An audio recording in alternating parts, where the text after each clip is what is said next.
공산 전체주의라는 이른바 족보에도 없는 용어를 파리로 경축사에 넣었던 윤석열 대통령이 노인의 날에도 공산 세력을 언급했습니다. 북한 정권 종식, 북한이 도발하면 1초도 기다리지 말고 응사하라. 이 말들도 대통령 입에서 나왔습니다. 윤석열 대통령은 이념 전쟁을 진두지휘하는 총사령관처럼 보입니다. 답답하고 갑갑하다는 지적이 곳곳에서 터져나옵니다. 6개월 뒤 총선을 치러야 하는 여당 내부에도 말 못할 답답증이 쌓여가고 있지 않을까 싶습니다. 다 떠나서 이런 식의 이념 전쟁, 이념 정치가 표심을 얻는 데 도움이 된다는 계산일까요? 저는 도저히 모르겠습니다. 그래서 정치 구단, 정치 천재로 불리는 분들 말씀을 들어보겠습니다. 여의도 정복 프로젝트 디톡스 두 번째 순서, 박지원 전 국정원장, 이준석 전 국민의힘 대표와 함께합니다. 두 분 간단한 인사 말씀 먼저 부탁드립니다. 추석 잘 보내셨는지 우선 인사를 드립니다. 저는 이번 제 정치하면서 처음으로 지역구에서 일주일을 보냈는데 농민들이나 어민들이 어려웠습니다. 정치에 대한 기대를 하지 않고 있습니다. 오늘 좋은 토론에서 정치가 희망을 주는 그런 일을 하도록 노력하겠습니다. 예, 저는 추석 때 참 고민이 많았습니다. 평소 같으면 저도 내년 총선을 대비해서 밖에 나가서 많은 분들을 만났겠지만 사실 사람을 만나는 공간이 이제 전통시장 이런 곳일 텐데 물가나 이런 것에 대한 지적들이 참 많을 것 같아가 두려웠습니다. 그리고 무엇보다도 연휴가 끝나고 나서 오늘 또 장이 열렸는데 그 주식시장 같은 경우엔 대폭락을 좀 경험하고 있습니다. 이 모든 게 더 큰 무엇이 오는 것의 전조가 아니길 바라면서 저는 참 민생이라 이런 것들 꼭 정치권이 살피는 시간이 있었으면 좋겠습니다. 예. 자, 두 분 추석 연휴 어떻게 보내셨어요? 저는 방금 말씀한 대로 제가 정치를 오랫동안 했지만은 지역구에 가서 3일 정도가 최장이었어요. 이번엔 일주일을 있어 봤는데 농민들이나 어민들 굉장히 어려워요. 네. 그래서 불만이 많고 또 아무래도 해남 완도 진도이기 때문에 이재명 대표의 영장 기각에 대해서 굉장한 환영을 하면서 그러한 찬성표를 던진 사람들을 축출해라, 색출해라 이런 의견도 많지만은 그래도 민주당이 단결해서 강한 민주당으로 윤석열 독주 정권에 대항해서 잘 싸워야 된다 하는 게 많더라고요. 이 대표님은 그래도 일정을 하셨을 거 아니에요? 네, 그냥 돌아다니면서 지역에서 저도 인사 조금은 하고 그다음 전화를 많이 드렸어요. 그럼 전화로 하다 보면은 굉장히 구체적인 내용이 나오게 돼 있거든요. 왜냐하면 제가 이번에 필요했던 거는 정말 아주 구체적인 얘기들이 필요했어요. 왜냐하면 밖에 나가가지고 의례적으로 하는 것처럼 어려워요, 힘들어요, 아이고 알겠습니다 이런 거 하는 것 정도가 아니라 정말 국민들의 마음속에 있는 정치에 대한 관점이 무엇이냐 이렇게 보는 건데 정말 물가 얘기 많습니다. 이것이 파는 사람도 물가 얘기를 하고 사는 사람도 물가 얘기를 하는 희한한 현상이거든요. 파는 사람이라고 해가지고 마냥 물가가 오른다 해서 좋아하는 것도 아니고 사는 사람들 같은 경우에는 소비를 할 수가 없다라고 하는 지적을 하는 상황인데 지금 경제가 완전히 이제 백척간도의 위기에 서 있는 상황인데 저는 여기서 이념 전쟁을 간다는 것 자체가 믿기지가 않고 무엇보다도 최근에 여러 지표들이 너무 안 좋게 나오고 있는데 어느 누구도 정치권에서 이걸 경각심을 갖고 들여다보지 않는다는 것에 대해서 저는 사실 지적도 많이 받았지만은 제 스스로 고찰하기에도 너무 불안합니다. 사실 저도 지금까지 미국의 예를 들면서 아버지 부시 대통령도 걸프전 승리로 90%의 국민적 지지를 받았지만은 경제가 나빠가지고 무명의 클린턴 알칸사 주지사한테 패배를 했다. 그때 나온 게 바보야. 문제는 경제다. 민생 경제가 언제든지 최우선입니다. 그런데 윤석열 대통령은 이것은 완전히 바라보지 않고 이념이 먼저다. 이렇게 나가서 이게 내년 총선이나 정권 대통령 선거의 큰 바로미터가 될 것이다 했는데 이제 느끼셨는지 윤석열 대통령이 민생 경제 추석 지나면서 운운하는데 과연 잘 될지 좀 네. 제발 돌아왔으면 좋겠어요. 예. 저는 근데 이게 그 대통령이 경제에 대해서 이해하고 정책을 낸다는 것이 예전에 우리나라 이제 사극 같은 거 보면은 구호만 난무하는 전투들이 있었어요. 예를 들어 저도 재밌게 봤지만 태조왕건 이런 거 예전에 하던 거 보면요. 전투 씬이 다 똑같아요. 장군이 앞에 서서 칼 빼들고 말에 타가지고 돌격하라. 예. 적들을 무찔러라. 이렇게 한 다음에 그냥 그 다음 씬으로 넘어가거든요. 근데 외국 해외 드라마들 고증 잘해놓은 것들 보면은 진법을 갖춰 싸우고 뭐 기병대가 돌격하고 그다음 뭐 매복 다 나오거든요. 근데 우리 정치에서 경제나 민생을 다룰 때는 항상 요 태조왕건식으로 다루는 경우가 많아요. 대통령께서 돌격구 내리는 거 외에 그다음에 무슨 일을 하는지를 잘 모르거든요. 예. 지금 보면 뭐 세일즈 외교를 하겠다 하셔가지고 1호 영업사원이 되겠다 선언하신 뒤에 그럼 어떤 과정을 통해서 어떤 성과가 있는지 이런 것들은 잘 나오지 않잖아요. 저는 이게 우리 국민들께서 더 이상 이런 것에 좀 뭐라 해야 될까요? 그런 구호만으로는 반응하지 않을 거다라는 생각을 해요. 예를 들어 예. 정상회담을 하면 예전에 대통령들 정상회담을 하면은 경제인들이랑 같이 가면은 최소 우리나라에 누가 투자하겠다 정도의 성과라든지 아니면 뭐 이런 걸 보통 갖고 왔거든요. 근데 최근에 들어가지고 우리 외교를 보면은 경제인들을 데려가가지고 우리가 미국에 투자하기로 했다 정도만 보도가 나와요.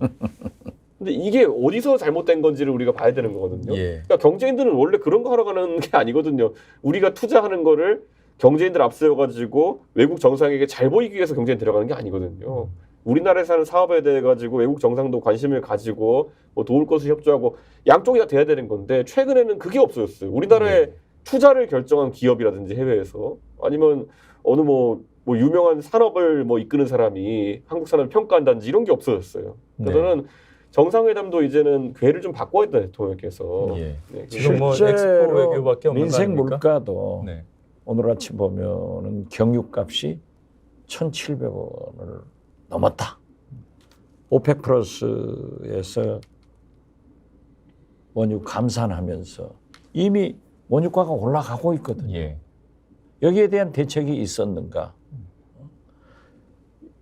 미국의 고금리 올라가잖아요. 심지어 아파트값만 하더라도 자연 발생적으로 아파트값이 떨어졌는데 이때 대책을 못 세우고 이제 또 올라가기 시작하니까 대책 예. 세운다. 이런 게 도대체 윤석열 대통령은 대통령으로서 민생 경제에 대한 관심이 없고 오직 야당, 언론, 양날개인 진보 세력을 공산 전체 세력이다. 반국가 세력이다. 이런 것으로 소위를 해가지고 오늘의 결과가 왔는데 예. 아무튼 우리 국민들이 아우성인 것만은 사실이에요. 예. 지금 사실 그 이른바 인트로 토크로 잠깐 두 분 말씀을 이제 끌어내려고 했는데 본 주제 토론보다 더 뜨겁게 진행될 것 같아서 그게 지금 문제라니까요. 예. 제일 큰 문제가 예. 민생 경제예요. 예, 지금 상황에 대한 두 분의 우려가 투영되어 있는 것 같습니다. 일단 오늘 준비된 주제 집중해서 토론하는 시간 이어가도록 하겠습니다. 첫 번째 주제 확인하고 오겠습니다.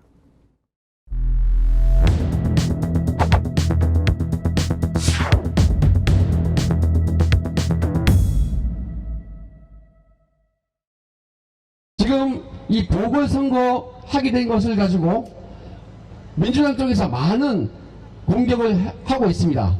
그런데 여기에 대해서는 저로 인한 재판 때문에 다시 보궐선거를 하게 된 점에 대해서는 제가 그동안 무수하게 사과를 해왔습니다. 자, 하지만 저는 그 40억은 제가 1,000억 넘게 1년에 1,000억, 4년 동안 4,000억 넘습니다. 벌어들이기 위한 수수료 정도로 애교있게 봐주시면 감사하겠습니다, 여러분. 김태우 후보가 공익 제보자로서 공적인 사명감을 가지고 일을 하다가 생긴 일입니다. 비리나 또 개인적인 어떤 잘못으로 비용이 발생했다고 보지 않습니다. 40억이 누구 애들 장난입니까? 40억이면 우리 강서구의 어르신들 쉼터 경로당 1년 내내 냉난방 할 수 있습니다. 인사 검증에서 문제가 된 적이 없었던 깨끗하고 신뢰할 수 있는 후보다.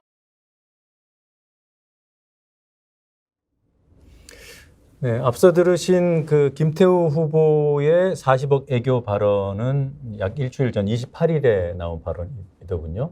이게 뭐 해프닝으로 끝나는 겁니까? 아니면 계속 살아 있습니까? 그러니까 누구든지 선거에 나가게 되면은 예측되는 공격의 지점들은 있어요. 그러니까 예. 저거는 누구나 예측할 수 있는 지점이거든요. 그럼 거기에 대해서 시나리오를 짜는 거 아닙니까? 다 대응을 해야 되는데 이거잖아요. 보면은 나 때문에 재판해가지고 그 제가 대법원에서 유죄 나가지고 서버 다시 하게 한 건 미안하다. 하지만 그에 따른 파생인 40억은 별로 안 미안하다. 여러분한테 이제 1,000억 정도 갖다 주려고 하니까 40억은 애교로 생각해달라 이런 거거든요. 그러니까 이게 이거잖아요. 하나 앞에를 사과하고 그럼 뒤에 것도 사과해야 되는 것이 마땅한 것인데 앞에 것에 파생된 것에 대해서는 사과를 안 하면서 앞에 사과도 진정성이 흔들리게 되는 거거든요. 예. 그러니까 저는 이거는 우발적으로 나오지 않고서야 이런 상황이 나왔겠느냐라는 생각을 하면서도 전혀 준비를 안 했구나.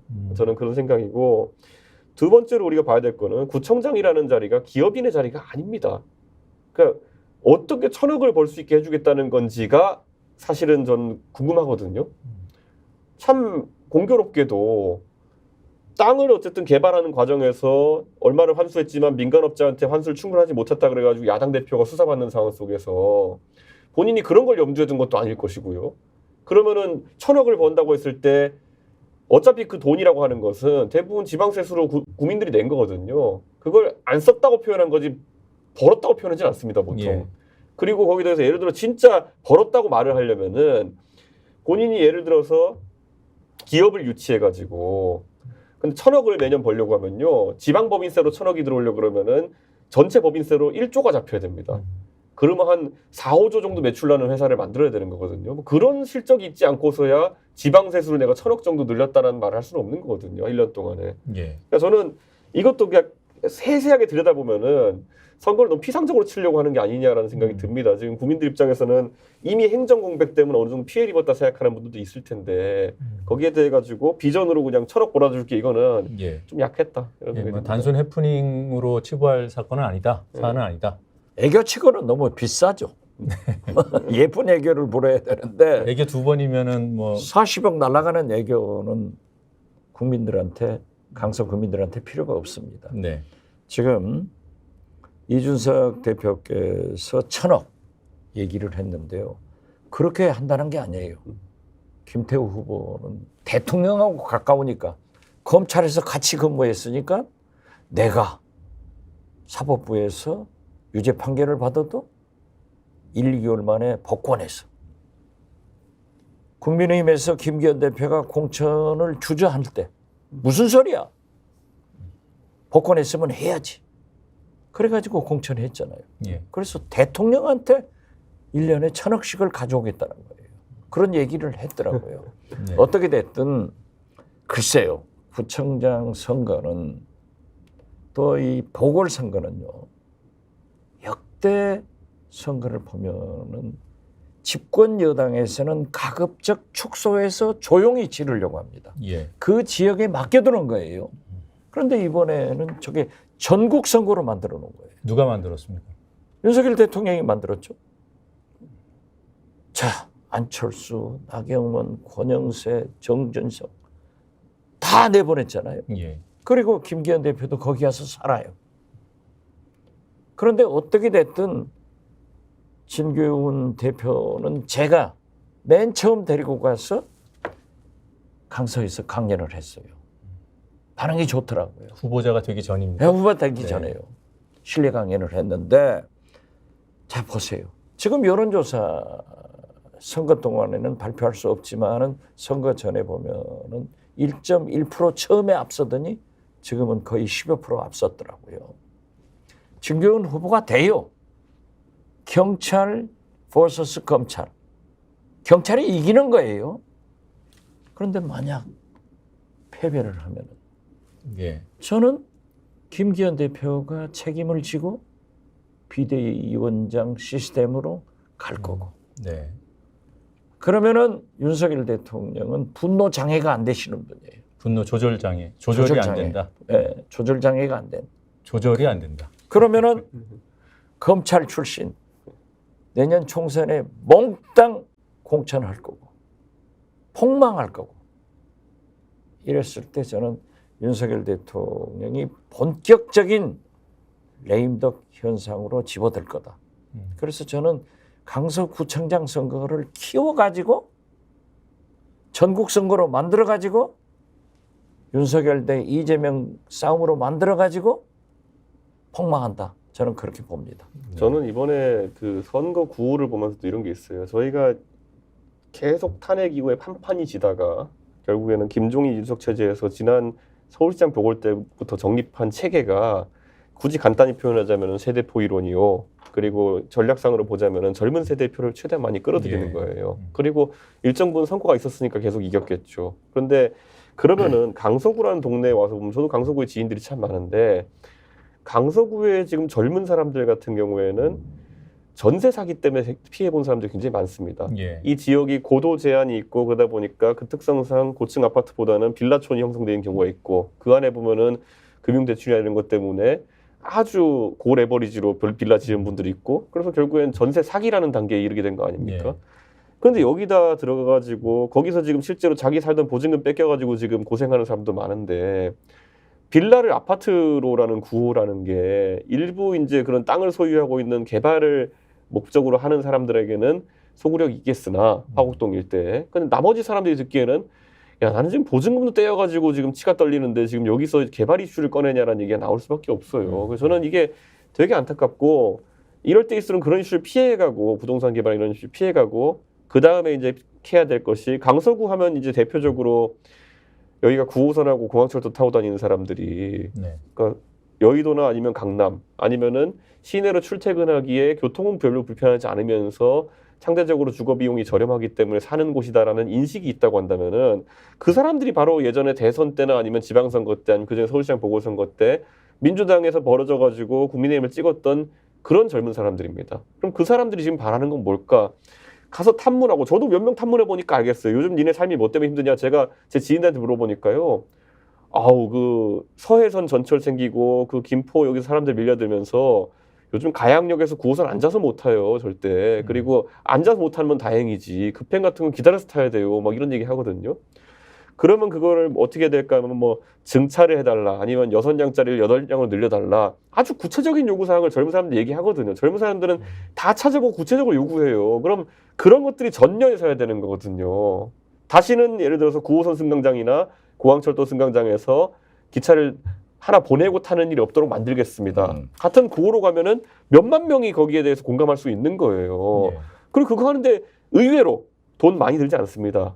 예, 소위 말하는 그 강서구민들이 얻을 편익에 비해 가지고는 몇백억 단위 아니면 1000억 정도 단위에서 해결되는 문제들도 있어요. 그러면은 그런 것들을 발굴해서 했을 때 야 아무리 윤석열 대통령이 그렇다 하지만 역시 젊은 세대들 마음을 알고 이런 공약을 내주는 거는 국민의힘이야 이런 건데 전세 상위 땅이고 옆에서 그런 소리 들려서 열받아 죽겠는데 거기다 대놓고 빌라 아파트로 같은 게 구호로 나왔을 때 원래 받던 표를 계속 땡기는 거 왜 무슨 의미가 있겠습니까? 강서구에서 예를 들어 빌라 보유하고 계시고 재건축 재개발로 이득 보실 수 있는 분이라고 하면은 이미 보수표일 가능성이 상당히 높습니다. 근데 이게 저는 선거 전략이 믿기지가 않는 거예요. 이게 예. 당이 1년 만에 선거를 어떻게 이렇게 치르나라는 생각이 드는 거예요. 예. 예. 지금 뭐 선거의 의미는 각 정당마다 뭐 여러 가지 의미 부여를 하고 있습니다만 대표적으로는 민주당에서는 정권 심판론을 이제 내세우고 있는 거고요. 이게 말씀대로 윤석열 대통령이 판을 키운 측면이 있기 때문에 또 국민의힘에서는 여당에서는 일꾼을 뽑는 지역 발전을 위한 선거다 이렇게 의미 부여는 해요. 근데 이 대표님 설명을 들어보면 그 구호와 세부 구호가 지금 앞뒤가 안 맞는다는 거죠. 지역에서 제가 봤을 때는 지역에서 얼마나 그걸 세심하게 사람들과 탐문해가지고 낸 구호이고 무슨 지지층을 타겟으로 하는지가 명확하지 않은 구호다 이렇게 좀 말씀드립니다. 예. 일단 그 양당에서 내걸고 있는 이번 선거의 의미 부여하고 있는 부분 한번 직접 들어보고 말씀 이어가겠습니다. 윤석열 정권의 확실한 경고장을 우리 강서구민께서 이번에 보내주시기 바랍니다. 이번 강서구청장 선거는 일꾼을 뽑을 것이냐 아니면 정쟁을 하는 낙하산을 뽑을 것이냐 민생이냐 정쟁이냐의 선택의 문제라고 생각하고요. 강서구로서는 구청장 16년 동안 민주당에게 맡겨놓았더니 강서의 발전은커녕 정체만 그대로였다. 지금 김기현 대표 얘기한 낙하산이 지금 진경훈 후보 얘기하는 겁니까? 그렇죠. 김태우 후보 그런데 얘기하는 겁니까? 저 말이 틀린 거예요.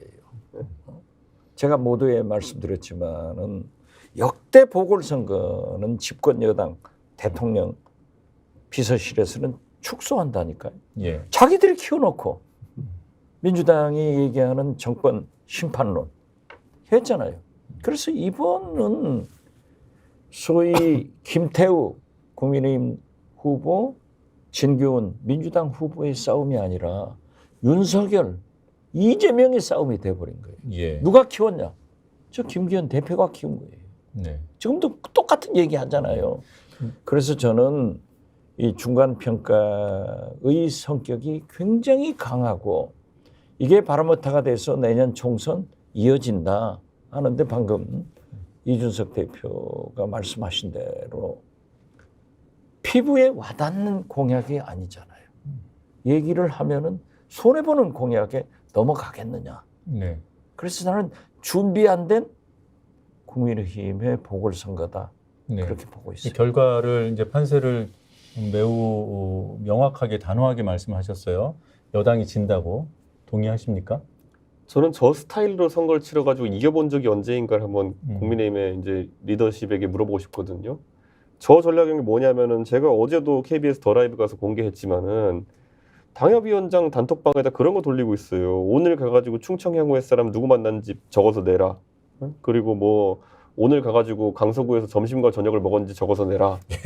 강서구 사람 5명 이름 뭐 이런 식이거든요. 근데 이거를 매일 7시 저녁 7시에 단톡방에 보고하라고 지시를 내려놓은 상태예요. 이게 당대표 특별 지시라고 나와 있어요. 네. 그러니까 김기현 대표가 영남에서밖에 선거를 안 치러봤기 때문에 머릿속에 한계가 그건 거예요. 울산의 남구에서 울산의 강남 아닙니까? 울산 남구에서 선거 치르면요.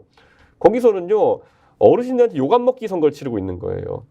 사람이 괜찮군 와가지고 고개 조아리고 이런 거 선거 치르고 있는 거예요. 그런데 훨씬 더 김기현 대표가 울산 북구나 동구 가서 선거 치렀어도 그렇지 않을 거예요. 근데 울산 남구는 따뜻한 곳이거든요. 근데 지금 수도권에서 어느 누가 가가지고 어르신한테 이렇게 조아리고 해가지고 어이구 네가 참 그래도 인간은 바르구나 이렇게 이거로 선거 이길 수 있다고 생각하는 사람이 없어요. 그리고 강서구 충청 향후회를 이제 포섭해가지고 이긴다고 하는데 이게 무슨 전략입니까 이게 지금? 그러니까 저는 굉장히 안타깝습니다. 이게 네. 저는 그러니까 몰라서 못하니까 더 안타까운 거예요. 이거를 한 번도 수도권 선거를 치러본 적이 없기 때문에 이 동네를 어떻게 해야 되는지 모르기 때문에 지금 나름의 노력을 하고 있기 때문에 그거 자체에 비난하지 않겠습니다만은 그래도 지금까지 해왔던 방정식이 있잖아요. 김종인 이준석 체계에서 그걸 다 무시하고 간다는 것이 진짜 허탈감이 듭니다. 그러니까 뭐 아마 강서 김기현 대표는 아까 울산 남구 말씀하셨는데 그 좋은 자리에서 자기가 대표이면서 기초위원 보궐선거에 패배했잖아요. 그러니까 강박관념이 있는 거예요. 네. 아니 요즘 이 21세기 대명천지에 명단 적어내라고 하면 적어낼 사람이 있는 다 욕해요. 예, 왜 충청권인가? 이 강서구 유권자들 중에서 충청 출신이 많다고 보는 거잖아요. 그렇죠. 왜냐하면은 이 충청권이 인천에서부터요 예. 쭉 올라오면서 많습니다. 영등포까지. 예. 예, 그렇기 때문에 과거도 보면은 김대중 대통령은 그 벨트에는 충청권 인사 한 사람, 또 호남이 그다음에 많아요. 호남 인사 한 사람 이렇게 교차로 공천하면은 반드시 다 승리를 하더라고요. 그게 이제 옛날이죠. 방법 그런데 아닙니까? 네. 지금 현재 지역 감정, 소위 지역 구도도 젊은 사람들한테는 안 먹힙니다. 나경원 전 의원이 거기 가서 지금 뭔가 지금 선대위직을 맡고 있나요? 선대위 선거운동에 뭐 참여하고 상임고문 있죠. 같은 거 다 바뀌었어요. 상임고문이지 뭐 아무튼 네. 아니 나경원 전 의원 거기 가면은요 참 이상해. 네. 윤석열 대통령한테 다 회초리 맞고 물 먹은 사람만 거기 모여 있어. 저희가 냉정하게 봐야 되는 게 그 충청 향후회식 선거 전략이라고 하고 거기서 정진석, 정우택 두 분을 선대위원장 시켜가지고 앞에 내세웠거든요. 그렇죠. 젊은 사람 중에 예를 들어서 지금 원래 향후에는 그리고 또 선거운동이 금지돼 있어요. 네. 그렇기 때문에 그런 걸 노리는 것도 아닐 것이고 지지 선언을 할 수도 없게 돼 있거든요. 원래. 그러니까 정확히 뭘 하겠다는 것이 명확하지 않은 상태에서 또 충청도 사람들이 한 10만 명씩 모여가지고 운동장에 모여 있는 것도 아니에요. 예. 근데 이게 무슨 전략이냐를 궁금해하는 거고 저는 차라리 그러니까 김포공항역, 가양역, 염창역에 가가지고 인사하는 게 나을 수도 있다. 네, 그 얘기 계속 합니다. 이게 예. 강서구에서 정말 젊은 사람들이 강서구에 진입했을 때 여기가 충청도 사람이 많이 모여있기 때문에 들어갔겠느냐. 아니거든요. 단 1분이라도 강남이랑 여의도에 빨리 들어갈 수 있는 그래도 그 우리가 지불할 수 있는 능력을 가진 주거지를 찾아보는 분들이 많거든요. 그 젊은 사람들, 강서구 인구가 을에서 갑을병으로 늘어나는 데는요, 그 한 20만 명 정도 사람은 그거 보고 온 거지 충청도라서 온 거 아니에요. 예. 그러니까 그걸 지금 왜 파악을 못 하는지. 예. 자, 하나 남은 변수라고 하면 투표율 아니겠습니까? 투표율이 보통 이제 이런 보궐선거 하면 20%에서 30% 사이 정도 나올 텐데. 저는 이렇게 얘기합니다. 보통 투표율이 낮으면은 예. 조직 동원력이 강한 쪽이 이긴다 이런 식으로 얘기를 하거든요. 네. 자, 그럼 여기에 있어서 자, 지금 여론조사표를 윤석열 대통령 지지 반대를 보면은 갈리는 지점이 60대 초중반부터예요. 60대 초중반 이하로는 윤석열 대통령에 대한 반대가 심하고 예. 60대 중반 이상으로부터는 이제 찬성이 강하고 이런 거거든요. 그러면 이제 논리라는 거는 결국 나머지는 출근해 버리고 여기 60대 70대는 대부분 여기 남아서 투표할 테니까 국민의힘이 이길 거야 이런 거거든요. 애초에 이걸 입 밖에 얘기하는 것 자체가 부끄러운 거고요. 집권 네. 여당이. 네. 두 번째로는 아무리 그래도 그렇지 강서 갑을병에 국회의원이 셋 다 민주당입니다. 네. 그런 경우에 보면은 자 지금 특히 민주당은 내년 총선에서도 여기서 셋을 갖고 경선을 할 텐데 최소한 네.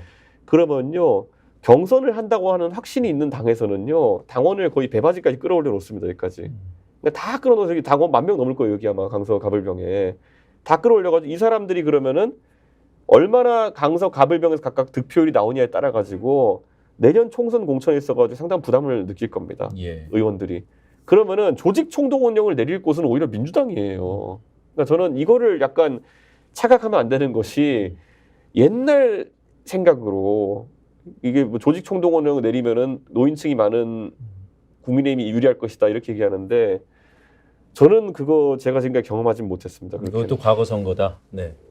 과거 선거예요. 지금 현재 완전히 유권자는 과거 선거 때는 하시는 분들이 아니잖아요. 21세기 AI 시대인데 저건 지금 구석기 시대를 선거를 치르고 있는 거예요. 제 경우도 제가 호남 아니에요. 김대중 대통령 비서실장이라는 이미지가 확 박혀 있어요. 그래서 강서구 의회 의장이 우리 고향 해남 출신입니다. 저한테 왔더라고요. 출마한다고. 하지 마라. 거기는 이런 사람이 간다. 딱 걷어들이고 안 갔어요. 안 했어요. 그런데 제가 만약 거기에 뛰어가서 설치고 다니면은 충청대 호남 대결이 되는 거예요. 예. 다른 분들이 아니 대한민국에 충청권 호남권만 있습니까? 그래서 대결을 안 시키는데 지금 현재 그러한 후석기 시대의 선거 방법을 가지고 천하의 수도 서울에서 한다고 하는 것은 말도 안 된다. 네, 이 대표 말씀대로 그러니까 투표율이 낮아도 여당에 유리하지 않다. 오히려 조직은 지금 세 지역구 모두 현역 의원을 보유하고 있는 민주당이 더 강할 것이다. 이런 분석에 동의하십니까? 투표율이 낮으면은 아전 인수해요. 네. 높아도 아전 인수하고 그때마다 또 말이 다 달라요. 정치권이라는 게. 그렇지만은 저는 이번에 이슈가 핫하기 때문에 네. 생각보다 투표율이 올라갈 수 있다. 어느 정도까지 예상하십니까? 저는 보통 뭐 서울에서 보궐선거 특히 구청장 선거 같은 것은 25% 정도 되나요? 저는 그보다 30-40% 갈 거다. 이렇게 보는데 예. 어떻게 됐든 아전 인수하지 않더라도 저는 진기훈 후보가 훨씬 유리한 고지에 서 있다. 저는 그렇게 봐요. 저는 만약에 그 노인 투표로 이긴다라는 이론이 현실화되려고 하면은 25 밑으로 가야 된다 이렇게 되거든요. 네. 그렇죠. 그렇게 해도 격차가 줄어드는 정도지. 저는 그렇게 아마 25 밑이 되면은 박빙이 될 수도 있습니다. 네. 그런데 사실 그거는 부끄러운 얘기거든요. 지금 앞에 얘기하기를 노인 투표로 이긴다라고 하는 얘기인데 저는 지금 한 30%에서 40%대까지 가는 상황이 오게 되면은 그 더해지는 표는 굉장히 정권 심판론이 강한 투표일 것이다. 네, 그래서 거기서 굉장히 벌어질 수 있다. 제가 어디가 18% 차 날 수 있다라고 얘기했던 것은 그냥 평균치고요. 그러니까 21대 총선에서 강서 갑을병을 평균치 내고 보면은 18% 차로 졌습니다. 17.87% 차이로 그때 이제 한정해진 진성준, 그다음에 강선우 후보가 이긴 강선우, 거거든요. 근데 그때보다 분위기는 안 좋아요, 지금 국민의힘이. 네. 네. 근데 여기서 뭐냐면 아까 말했던 보궐이니까 투표율이 적기 때문에 그것보다 격차가 적을 거다라고 얘기하는 사람들이 있는데 저는 이제 봐야겠죠. 저는 그 조직 동원력 얘기하는 사람 있으면 제가 얘기합니다. 아니 이 동네에서 노현송 강서구청장이 3선을 했고 거기에 더해가지고 지역구 의원 셋을 전부 다 민주당이 한 지가 오래됐는데 김성태 의원 하나 정도만 이제 강서을에 예전에 버티다 이제 그만둬서 못 버틴 거 아닙니까? 어디서 도대체 조직력이 나오느냐. 조직이라는 게 무슨 이게 가서 계속 같이 밥도 먹고 같이 식사도 하고 이렇게 해야지 이게 조직이 살아나는 거지. 무슨 뭐 어떻게 서울에서 조직을 하겠다는 거냐. 한 게 없는데 제가 그 얘기를 하거든요. 이 대표님은 그럼 투표율이 40% 넘기는 좀 어렵다고 보시나요? 어려울 수밖에 없는 게 아무래도 이게 있어요. 그러니까 투표일이 휴일이 아니라는 게 너무 커요. 네. 보궐선거는. 그래서 물론 사전투표 때 많은 분들이 하실 걸로 예상되지만은 아까 제가 말했던 특징, 그러니까 이거 서울 외곽 지역이기 때문에 저희 노원에서도 예전에 보궐 하면 그런 비슷한 현상이 일어나는데 출근 시간이 이릅니다. 네. 그러니까 이게 투표하고 출근하는 시나리오가 불가능한 경우가 많아요. 보통은 저희 잠깐. 예, 지금 저녁 마감 시간이 9시 거예요. 9시잖아요. 예, 예. 근데 그렇기 그것도 이제 못 때문에. 돌아온 직장인도 있기 예. 때문에 왜냐면은 그 상계동 같은 경우에는요. 저희 상계주공 15단지가 공무원 임대 아파트거든요. 예. 근데 거기 앞에 가면은 과천이나 이런 데로 출근하는 버스들이 5시 40분 이때쯤도 출발하는 버스들이 있어요. 그 정도에 출발해야 이제 가가지고 일을 볼 수 있는 사람들이 많기 때문에 저는 강서구에서도 조기 출근하는 인구가 좀 많을 것이다. 네. 그래가지고 그게 좀 어려움이 있을 것이다. 그래서 사전투표율이 변수다 이렇게 봅니다. 예. 오는 금요일, 토요일, 5일, 6일이 사전 투표고 이번 사전 투표 특징은 이게 강서구청장 선거이기 때문에 강서구 내에만 사전 투표소가 있습니다. 이 점 착오가 없으셨으면 좋겠고요. 5일, 6일 사전 투표 그리고 본 투표는 11일 그렇죠? 네. 사전 투표는 6시부터 6시까지 하지만은 예. 이 본투표는 저녁 9시까지 하기 때문에 젊은 층에서 출근하기 전에도 물론 하지만은 특히 퇴근해서 많이 밀려올 거예요. 네. 그러나 제가 볼 때는 그렇게 투표율은 높지는 않을 것 같아요. 이게. 예, 알겠습니다. 지금 조금 전에 그 박 원장님께서 이 강서구청장 선거 결과가 나온 뒤의 상황들을 쭉 이제 나름대로 예. 전망을 하셨어요. 예. 가깝게는 김기현 대표가 아웃되고 비대위 체제가 꾸려질 것이다. 김기현 대표가 물러날까요? 비대위라는 건 항상 세울 때 누가 들어오냐에 따라서 비대위의 성과와 성격이 완전 달라집니다.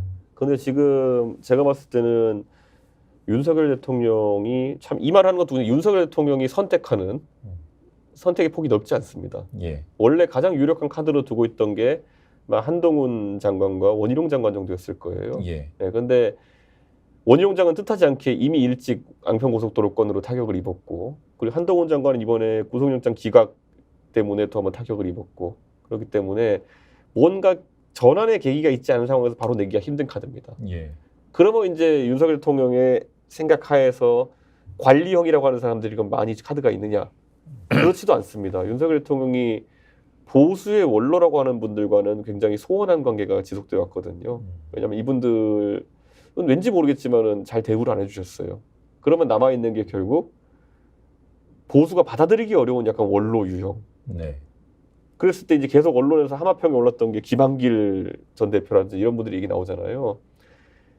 대부분의 사람들은 그걸 듣는 순간 이상한데라는 생각을 합니다. 예. 김한길 대표가 비대위원장이나 아니면 중요한 역할을 하게 되는 것, 공관위원장 이런 것에 대해서. 근데 윤석열 대통령의 가장 큰 문제는 뭐냐면 이상함을 못 느껴요. 예. 그리고 굉장히 개혁적인 조치라고 생각을 합니다. 예. 그게. 또는 굉장히 확장적인 조치라고 생각합니다. 근데 이건 몇 개 해보면 되는 거거든요. 가가지고 강서구에 나가서 민주당 지지자 몇 분한테 김한길 대표가 만약에 비대위원장을 하면은 국민의힘을 찍을 의향이 있습니까? 그러면은 저는 단 한 명도 안 나올 거라 확신하거든요. 네. 근데 그걸 확장이라 생각하고 한다는 겁니다. 이제 저는 이제 걱정입니다. 이제.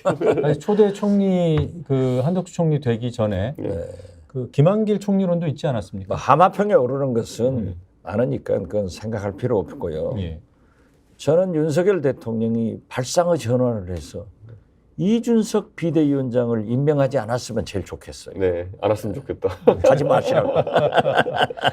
그런데 네.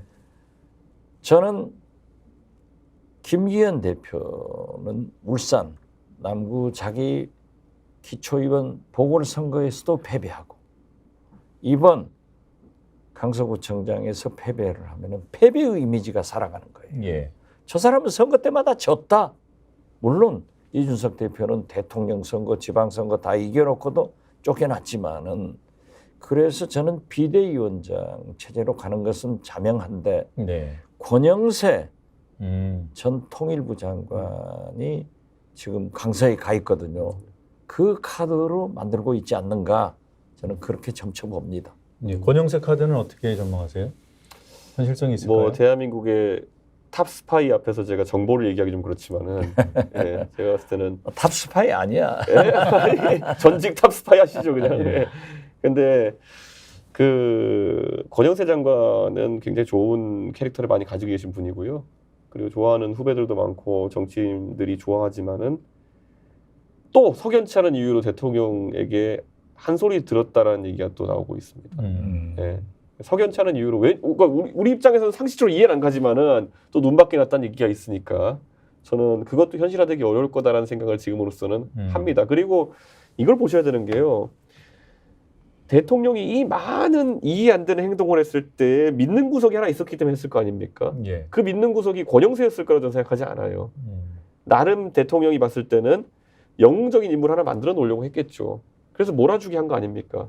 그래가지고 사실 이재명이라는 거물의 처치를 한동훈 법무부 장관에게 맡긴 거고. 예. 그래서 우리가 사상 초유의 누가 검찰 수사받는데 법무부 장관이 오히려 브리핑을 더 많이 하는 상황을 보지 않았습니까? 검찰총장보다. 네. 뭐 그런 상황이었고 이번에 결과가 이렇게 되고 한 달 전으로 시계를 돌려가면요. 법무부 장관이 몰타랑 안도라 이런 곳에 부산 엑스포 유치를 위해 가지고 유치전에 뛰어듭니다. 예.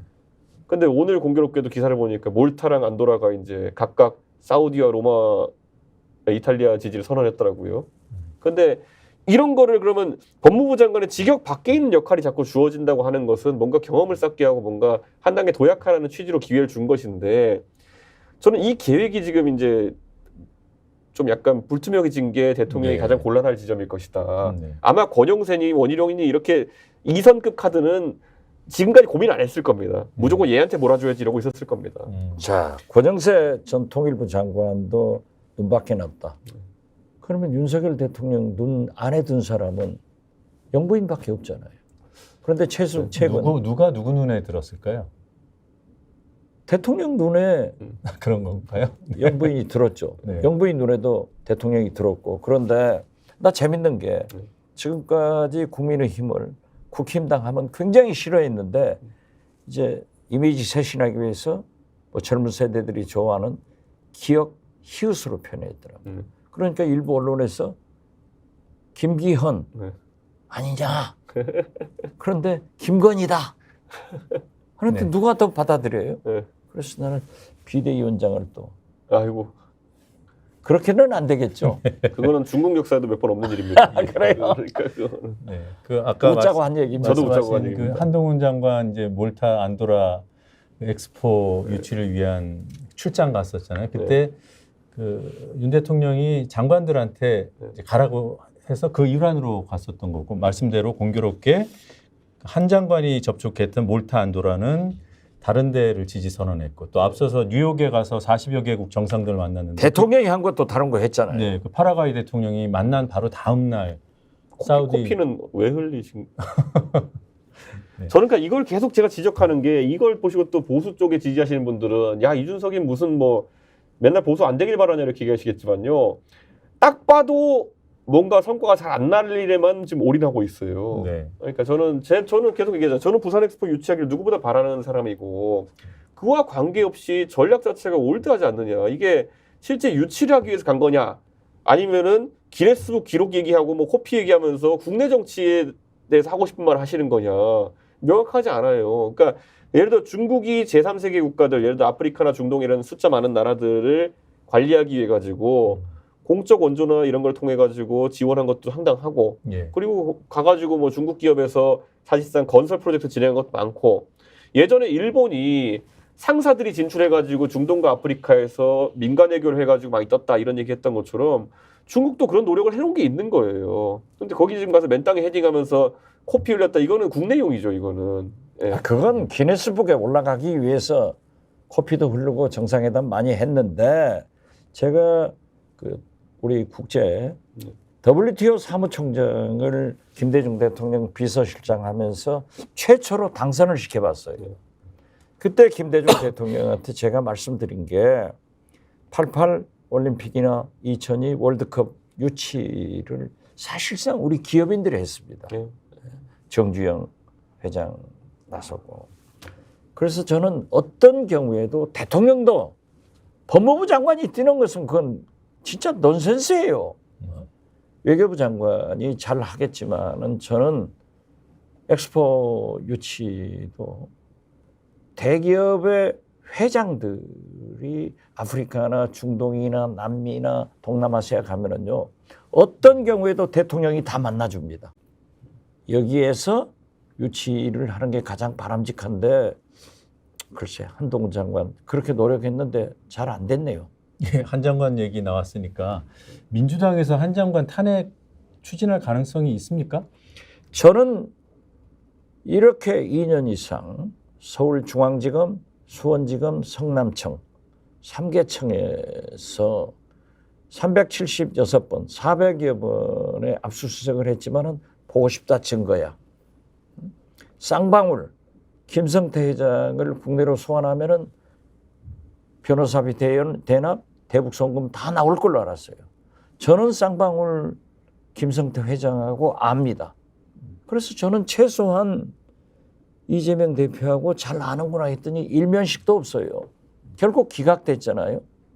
이 난리를 쳤다 가면은 이건 대통령께서 이건 죄송하다 한 말씀 하셔야 되는 거예요. 안 하시니까 대통령은 또 책임 안 진다고 하면 못 하잖아요. 그런다고 하면은 저는 한동훈 장관이 최소한 양심에 털 안 났다고 하면은 사퇴해야 돼요. 안 그러면은 윤석열 대통령이 해임해야 검찰이 바로 선다.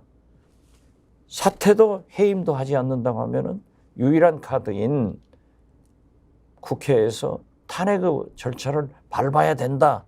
이렇게 생각하는데 다행히 민주당에서도 그걸 추진하다가 어제 홍익표 민주당 대변인이 10월은 원내대표가 국정감사 원내대표가 국정감사의 달이기 때문에 매진을 하고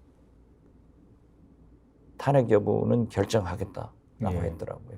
저는 책임져야 되고 탄핵이라도 해야 된다 이렇게 생각합니다. 물론 이제 국정감사 매진 이 명분이 좋긴 합니다. 근데 그걸 계산한 거 아닐까? 지금 탄핵을 하면 총선 직전에 돌아올 수 있잖아요. 만약에 헌재에서 기각될 경우에.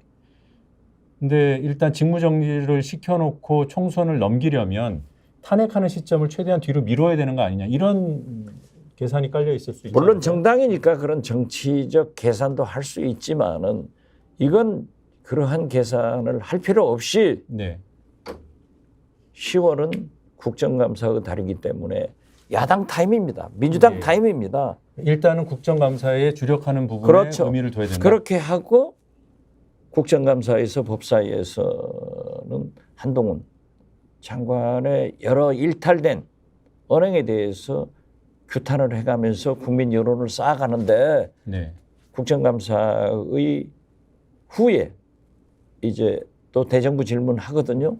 이때 탄핵을 결론으로 내놓을 수 있지 않느냐. 저는 그렇게 봅니다. 지금 먼저 탄핵을 하면 직무 정지가 되기 때문에 아까 말했던 건 국감에서 부르지도 못하고 그런 상황이 되거든요. 그렇기 때문에 그걸 추진하지 않는 전략적으로 전술적 움직임이다 이렇게 보고요. 전략적으로는 한동훈 장관 입장에서도 결국에는 여기서 어떻게 새로운 전기를 만들지에 대해서 고민을 해야 되는 겁니다. 당장 대정부 질문, 국감 자리, 뭐 어디에 나간다 하더라도 민주당 의원들이 곤란한 질문들을 이제 던질 수 있는 상황이 됐고요. 그걸 돌파하는 게 또 능력이기 때문에 저는 장관이 법무부 장관이든 검찰총장이든 개별 수사의 결과에 대해 가지고 뭐 책임을 지는 것까지는 요구할 필요는 없다. 하지만 지금 이 상황은 오히려 전 정치적인 상황으로 봅니다. 아까 말했던 것처럼 계란을 한 바구니에 담아가지고 요거 갖고 이제 총선을 치러보려고 하다가 이 한 바구니에 담겼던 계란이 와장창 깨져버렸어요. 예. 그럼 저는 윤석열 대통령이든 누구든 이걸 기획하는 사람 입장에서는 심각하게 받아들여야 됩니다. 결국에는 이 예전에 보세요. 예전에 보수가 우르르 몰려가지고 보수 입장에서는 나름 최고의 카드라 생각하는 황교안 대표 중심으로 지난 총선 치르지 않았습니까? 예. 그런데 그 전에도 황교안 대표의 여러 가지 한계성들이 지적됐지만은 무시하고 이제 그 당시에 밀어붙였고, 그때 또 하나 지적했던 게 뭐냐면은 황교안 대표가 뭐 그 법무부 장관도 하셨고 뭐 검사로서도 성과가 있으셨고 했지만은 선거 지휘를 해보신 경험이 없다라는 것에 대해 가지고 많은 사람들이 우려를 갖고 들여다봤는데, 역시나 선거 기간에 들어가니까 황교안 대표는 본인의 지역구도 잘 고르지 못하고, 그렇다고 어디 가가지고 그럼 여유를 가지고 지휘하지도 못하고 뭐 이런 상황이 껴가지고 당이 망했거든요. 180석 내주고. 저는 지금 시점에서 총선 기획이라는 거를 처음부터 다시 써야 될지도 모르는 상황이 됐다. 적어도 이재명 대표를 잡아놓고 갑자기 한동훈 장이 출장 가서 부산 엑스포를 유치해가지고 차기 지도자로 낙점받아가지고 영웅으로서 그 권위로 선거를 지휘하고 공천하는 그런 시나리오는 존재하지 않는다 이제. 예. 그걸 받아들이고 다른 시나리오를 준비해야 된다. 그러면 한동훈 장관에게도 다른 역할이 있을 것이고 다른 국민의힘 인사들에게 다른 역할이 있을 것이다. 이걸 받아들이지 않으면은 예. 끝까지 안 됩니다. 한동훈 장관 또는 한동훈 장관을 이렇게 걱정하거나 지지하는 그룹 쪽에서는 한 장관이 이번 국정감사도 그렇고 특히 뭔가 공개적으로 스스로 마무리하고 낮은 자세로 이 상황을 돌파하는 게 오히려 정치적으로 유리하지 않겠습니까? 지금 그런 취지로 말씀하신 걸로 들려요? 안 할 겁니다, 그거는. 네. 네, 가능성은 없다. 그거는 지금 예를 들어 한동훈 장관의 머릿속에 어떤 타이머가 들어있는지가 되게 중요한 거거든요. 총선 때 역할을 하고 그다음에 대권주자로 가겠다라는 생각이 있는 것인지, 저는 그 생각이 있을 거라고 봅니다. 예. 뭐 박지원 우리 원장님께서도 많은 경험이 있으시겠지만은 대선 지지율 10% 넘겨 찍어본 사람 치고 대통령병 안 걸린 사람 없습니다. 예, 저는 대선 지지율 10% 이상 찍어본 사람들은, 제가 만나본 대부분의 사람들은 가장 최단기간 내 대통령이 되고 싶어하지 내가 이번 기회를 어떻게 넘기고 한 10년 뒤에 대통령이 되겠다 이런 생각하는 사람 없습니다. 그렇기 네. 때문에 저는 이번 총선에서 어떻게든 한동훈 장관 역할을 하고 돌파구를 찾으려고 할 것으로 보입니다. 그러려면 지금 어려워요. 스스로 사퇴해야 되잖아요. 글쎄, 그런데 문제는 정당은 선거를 하기 위해서 창당되는 거예요. 네. 선거는 이겨야 됩니다. 그러려면 국민 지지가 있어야 돼요. 어제 시사인에서 연 3년간 계속해서 한국에서 제일 신뢰하는 정치인이 누구냐 했더니 3년 내내 이재명 대표가 1등이에요. 네. 그래서 어제 보면은 금년에도 이재명 대표가 1등으로 16.9%, 2등이 한동훈 6.1%밖에 안 돼요. 그리고 리서치 뷰가 보수층에서 대통령 후보를 누구를 선호하냐 했더니 한동훈 21%, 예. 유승민 14%예요. 네. 그러면 범진보층에서는 누구를 대통령 후보로 선호하냐, 호감도죠. 했더니 이재명이 74%, 이낙연이 7%밖에 안 나와요. 네. 이런 걸 보면은 국민 지지는 나와 있잖아요. 네, 알겠습니다. 지금 말씀하신 이 여론조사 내용은 중앙선거 여론조사심의위원회 홈페이지 들어가시면 좀 더 구체적으로 확인하실 수 있고요. 우리 이 강서구청장 선거를 소재로 한 토크는 여기서 잠시 마무리를 하고요. 네. 본격적으로 윤석열 대통령의 이 통치 스타일과 관련된 얘기를 나눠보도록 하겠습니다. 두 번째 주제 확인하겠습니다.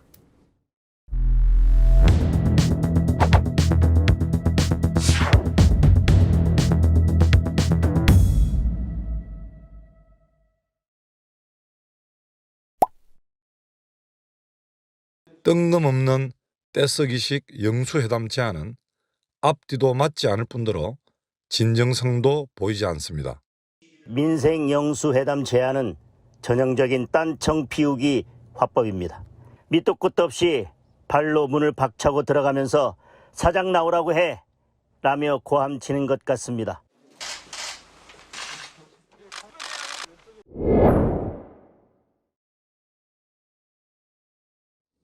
네. 윤 대통령 전위대라는 표현을 썼는데요. 지금 이재명 민주당 대표가 이른바 민생 영수회담을 제안을 했습니다만 대통령실에서는 반응이 나오지 않고 있고 대신 여당 내부에서 여러 그 정당 인사들이 반응을 쏟아내고 있는데 가히 전위대라고 할 만한 발언들이었던 것 같아요. 어떻게 보셨습니까? 어떻게 됐든요. 윤석열 대통령이 추석 연휴에 고생하는 경찰관, 소방관 장병. 찾아다닐 네. 수 있어요. 그렇지만은 우리 국민들이 추석 내내 얘기하는 게 여야 정치권이 이래서 되겠느냐. 협치가 안 된다는 거 아니에요? 예. 그러면 윤석열 대통령은 당선돼서 이준석 대표가 너무 잘할 거예요. 협치하겠다. 이런 말씀을 하셨는데 집권 1년 반간 야당 대표도 전직 대통령도 안 만났어요. 협치가 제일 아쉬운 거예요. 그러면 이재명 대표가 이렇게 영장이 기각됐고 다시 나라를 살릴 터닝 포인트가 왔으면은 저 같으면 윤석열 대통령 스스로 이재명 대표 만나자 했을 거예요. 그런데 이재명 대표가 얘기했다면 이거 만나야 돼요. 만나서 민주주의, 서민경제, 남북관계, 외교관계를 복원해야 국민이 살지. 저렇게 마이웨이 저 되겠어요? 그리고 저분들 지금 뭐 대변인, 뭐 수석 부대변인 이 사람들이 하는 것은 다 대통령실에서 사인 주니까 하는 거 아니에요. 예. 그래서 저는 윤석열 대통령이 진짜 3년 반 남았는데 이제라도 터닝 포인트를 만들어라. 만들어서 협치를 통해서 민생 경제도 살리고 안보도 이게 하지 않으면 나라가 망한다. 예. 대통령이 실패한다. 이 얘기를 꼭 드리고 싶어요. 예. 이재명 대표 제안 어떻게 평가하십니까? 저는 당연히 나올 거라고 예측했고요. 이게 이것도 뭐 이재명 대표 1절만 해야죠. 그러니까 계속 해가지고는 이것도 진정성이 없다는 소리 들을 수 있고 왜냐면 어차피 윤석열 대통령이 안 받을 거를 모두가 알지 않습니까? 그렇기 때문에 한 번 이제 한 다음에 그 다음에 이제 그럼 실력을 보여줘야 될 거는 제가 몇 번 얘기했지만 이재명 대표의 그런 민생 대책이라는 게 뭐냐? 예. 이게 만약에 지금 정부 여당이 아무것도 안 내놓는 상황 속에서 예를 들어 휘발 유가에 대한 대책을 제대로 내놓는다든지 아니면 뭐 채소 물가라든지 이런 것에 대해 가지고 적확한 지적을 한다고 했을 때는 그래 이재명 대표가 하는 말이 맞다라고 해서 여론이 쏠리는 것이고요. 이 제안만으로 계속 이제 시간을 끌 수는 없어요. 그러니까 아마 이재명 대표도 지금 회복하는 동안에 그런 구상을 그려야 될 때가 아닐까라는 생각하는데 저는 사실 이재명이라는 사람이 행정가에서 그 정치를 오면서 이미 1년 전에 했어야 되는 고민이라고 보거든요. 지금 그 고민이 안 돼 있기 때문에 사실 지난 1년 동안 본인의 사법 리스크만 방어하다가 끝난 그런 임기가 돼버렸거든요. 저는 이것도 이재명 대표가 이번에는 윤석열 대통령이 바뀌어야 되는 것과 마찬가지로 이재명 대표도 한번 모두 전환해야 되는 게 아니냐. 예. 저는 그래서 둘 중에 누가 먼저 변화의 싸움일 것 같은데 제가 정말 외람되게도 둘 다 안 변할 것 같아가지고 걱정입니다. 예, 일단 그 이재명 대표 영수회담 제안에 대한 여당 내 반응들 그래픽으로 정리했는데 그거 잠깐 확인해 보시죠. 예, 강민구 국민의힘 수석 대변인 방탄 얘기를 또 했고요. 뜬금없는 떼쓰기라고 표현했습니다. 계속 보여주십시오. 김기현 대표 이제 여당 대표의 반응입니다. 본인이 겁나나 이게 이제 본인하고 대표 회담 먼저 하자 이제 이 얘기 아니겠습니까? 그리고요 김민수 대변인은 뱀의 마음으로 부처의 말을 한다, 부처의 입을 흉내낸다. 이거는 이제 자칫 야당 대표를 뱀에 비유한 발언으로 문제가 될 수도 있어 보이는데 아무튼 오만한 발상이라고 평가절하했습니다. 박대출 정책위 의장은 외상값 맡겨놨나 뭐 이렇게 표현했고요. 홍준표 대구시장도 한 말씀 거들었어요. 그 사법 리스크를 완화하려는 목적이고 격을 높이려는 난센스다. 격. 누가 누구의 격에 맞추는 건지는 잘 이해가 안 됩니다만, 네, 이 정도 보죠. 저 평소 네. 홍준표 시장답지 않은 얘기를 했네요. 홍 시장 다음 얘기는 어떤 겁니까? 만나라 해야지. 그래도 현역 의원이 아니고 대구시장으로 내려갔으면 예. 일단 이 문제를 여야가 풀어가는데 가이드라인을 제공하는 그런 홍준표가 돼야지. 네. 제가 저건 틀렸어요. 네, 뭐 이 대표님 말씀대로 이재명 대표가 이후 민생, 경제와 관련된 어떤 비전을 유권자들에게 국민의 우리 사회에 제시하느냐가 굉장히 중요한 포인트인 것 같고요. 뭐 그와 별개로 윤 대통령은 계속 마이웨이를 하고 있는 것 같아요. 10월 2일이 노인의 날이었습니다. 그때 메시지 하나를 띄웠는데요. 그래픽을 한번 보시죠. 이게 이제 노인의 날을 맞아서 윤 대통령이 이제 페이스북에다 올린 거더라고요. 공산 세력으로부터 자유 대한민국을 지켰다라는 부분이 눈에 이제 확 들어옵니다. 뭐 이게 틀린 말은 아닌데 맞는 말이죠. 예, 굳이 근데 노인의 날에 이런 부분을 강조해야 되나? 아니 그러니까 노인들이 안 계셨으면은 6.25 네. 우리가 어떻게 승리를 했겠어요? 안보를 지켜봤잖아요. 경제 발전 다 해왔잖아요. 이런 칭찬인데 윤석열 대통령 생각에는 공산 이거밖에 없는 거예요. 그래서 자꾸 이념 논쟁으로 가고 있기 때문에 공감을 못하는 거지. 예, 공감하셨습니까?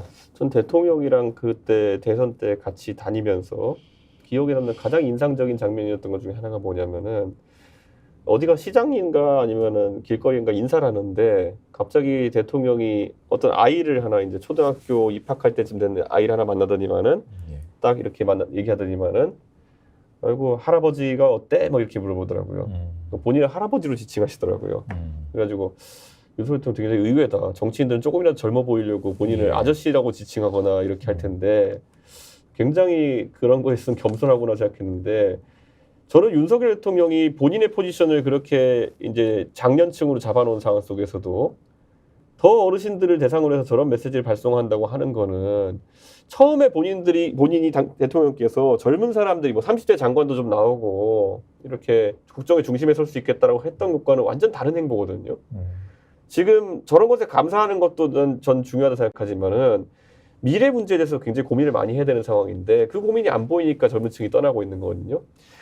제가 예를 들어 이런 얘기도 했어요. 예전에 미국에 가서 대통령께서 연설하실 때 제가 이제 딱 했던 말이 제발 가가지고 한국 전쟁 얘기 안 했으면 좋겠다. 네. 우리나라 대통령이 가가지고 미국 의회에서 연설하면서 그걸 영어로 하든 뭐 한국어로 하든지 간에 할 수 있는 많은 말이 있는데 가장 박수받기 좋고 가장 칭찬 듣기 좋으나 국익에는 전혀 관계없는 내용이 한국 전쟁 얘기다. 우리 도와줘서 감사합니다 하고 땡이잖아요. 거꾸로 우리가 가서 만약에 미국에 얘기를 한다고 했을 때는 그 얘기도 조금 할 수 있지만은 나머지 섞어가지고 하지만 우리나라는 당신들이 도와줬지만 우리나라는 베트남 전쟁부터 시작해서 이라크 전이나 아니면 걸프 전쟁 같을 때 아니면 아프가니스탄 전쟁에서 비록 우리 내부에 반발이 어느 정도 있었지만은 그것을 이겨내고 대통령들이 결단해가지고 미국의 국익에 부합하는 선에 같이 섰던 적도 있다. 그러니까 이제는 미국이 전기차 문제나 이런 거 있어가지고 우리한테 좀 유리한 판단을 할 수 있지 않느냐라는 식으로 설득해나가는 뭐가 있어야 되는데 매번 모든 정치적 행동이 이런 거예요. 가서. 그러니까 미국에 있는 의회 의원들한테 한국 전쟁 얘기하고 어떤 부담도 주지 않고 그냥 한국에서 누가 와서 연설을 갔구나 이거 듣고 끝이거든요. 저는 이런 것도 마찬가지예요. 결국에는 어떤 주제에서 논쟁적인 걸 더 회피해 나가고 그냥 어이구 그래도 착하네 이런 얘기 듣는 것만 지금 하려고 하는 거예요. 그래서 저는 굉장히 오히려 예를 들어 젊은 세대한테 지금 표를 받으려고 하면요. 굉장히 논쟁적인 주제들을 얘기했어야 되는 거예요. 우리가 이제 복지에 있어가지고 지금 당장 며칠 뒤면은 서울 지하철 요금이 지금 많이 오르게 되어 있다. 인상되게 되어 있다. 그런데 지금 우리 복지에 투자되는 이런 비용이라는 걸 줄이기 위해서라도 그러면은 예전에 몇십 년 전에 65세 이상으로 정해졌던 무임승차 연령 같은 거를 조정하는 것도 검토하지 않겠느냐. 누구는 굉장히 욕먹을 행동이라 하겠지만요. 저는 그게 용기라고 봅니다. 대통령이 앞을 두고 그걸 설계하는 걸 용기라 보거든요. 오히려 노인의 날이 그런 말을 할 수 있는 계기가 되었었다는 저는 보는 거거든요. 전혀 방향이 반대예요. 저거는 의미 없는 메시지입니다. 제가 봤을 예. 때는 보통. 그 국군의 날 메시지로는 그 육군 25사단 방문해가지고 1초도 기다리지 말고 응사하라. 그러니까 북한이 도발한다는 전제를 깔고 북한이 도발하면 1초도 기다리지 말고 응사하라. 이게 10월 1일에 나왔고 노인의 날에 또 공산 세력 언급이 돼서 뭔가 이게 이제 일관된 메시지가 아닌가 이런 우려가 있는 건데. 아니 그런데 제가 솔직히 군에 대한 지시는요. 네. 군 통수권자로서 대통령이 하시는 말씀이 굉장히 중요합니다. 그런데 보십시오. 누가 북한에서 뭘 날리면 우리도 쏴라 이거 할 수 있는 말인데요. 그러면 많은 사람들은 대통령이 진짜 쐈을 때 나를 지켜줄까? 라는 걸 보게 돼 있어요. 네. 대통령이 쏘면 바로 쏴라 했는데 바로 쐈더니만은 수사해가지고 왜 또 바로 쐈냐 이렇게 해버리면 큰일 나는 거잖아요. 예.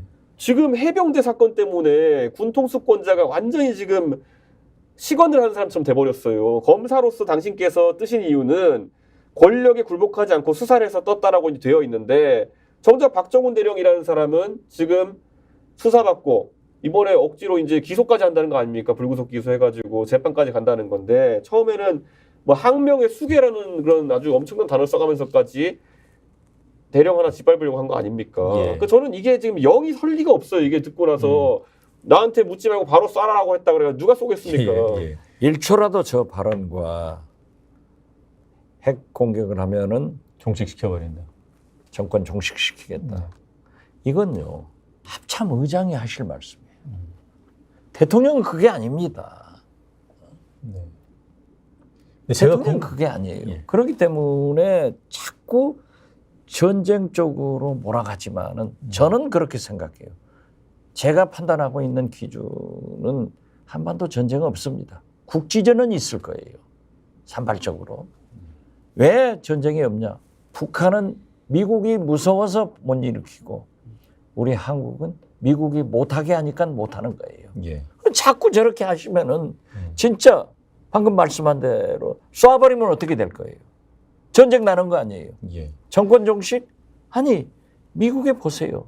북한에서 미사일 등 도발하면은 도발을 규탄한다. 우리 미국은 너희들 침범하지 않는다. 외교적 해결을 위해서 대화로 나와라. 예. 이게 정석인데 보수 대통령 보수 정권은 미국과 궤를 같이 해야 돼요. 이게 동떨어지잖아요. 저는 전쟁도요. 저는 전쟁 자체가 목적인 경우 거의 없습니다. 전쟁하고 싶어서 전쟁만 하는 사람은 거의 전쟁광이고요. 네. 전쟁은 하나의 어떤 외교적 목표나 아니면 국제사회에서의 우리 위치를 잡기 위한 수단입니다. 뭐냐면 미국이 예전에 보면은 에너지 패권이라는 것에 관심이 많았을 때 보면은 중동 정책이라는 거는 그 전략적 목표에 대한 하나의 수단으로서 전쟁이 사용되는 것이거든요. 예. 아프가니스탄도 마찬가지겠죠. 어떤 결국에는 이런 테러와의 전쟁이라는 그런 어떤 새로운 안보 환경에 적응하기 위해 가지고 그 부속물로서 아프가니스탄 전쟁이 존재하는 거거든요. 그러면 지금 제가 지난번에 우리 디톡스 할 때도 얘기했지만은 윤석열 대통령의 외교 전략이 무엇이냐가 사실 저 같은 사람도 이해가 잘 안 가는 상황 속에서 그러니까 예를 들어 북한에 대한 힘 대 힘의 대결로 인한 북한의 굴종이냐 아니면 평화냐 그 자체냐 뭐가 있으면은 이게 수단이 되는 건데 그게 없이 쏘면 쏘겠다 이거는 굉장히 무조건 반사적인 이런 대응이에요. 제가 이제 질문을 좀 드리고 네. 싶은 게 왜 이 얘기를 꺼냈냐면 그 윤 대통령 후보자 시절부터 이제 같이 많이 일정을 소화하셨잖아요.